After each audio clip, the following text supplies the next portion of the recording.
Their prospects for getting a raise are good in 2016. The unemployment rate is the lowest in 7 years, and employers are saying they're having a hard time finding qualified candidates for jobs. Unfortunately, though, wages aren't rising as fast as the unemployment rate is dropping.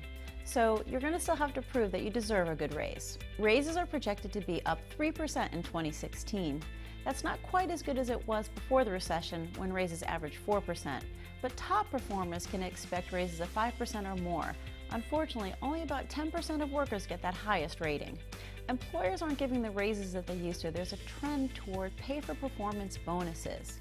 That means workers are going to have to do more to prove that they're in that top category if they want to get a permanent bump in their salary.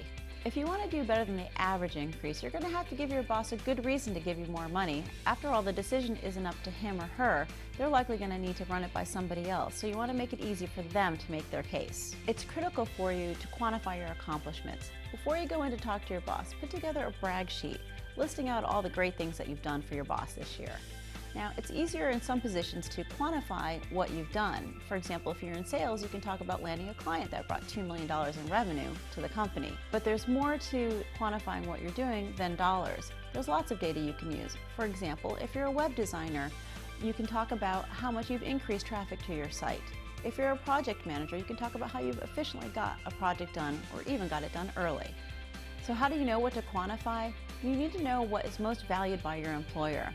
An easy way to figure that out is to look for job postings of similar positions, see what kind of skills they're advertising for, and then highlight what you're doing. If you don't have the skills that are in demand, this is the time to think about getting training. You have to be proactive if you want to get that big raise.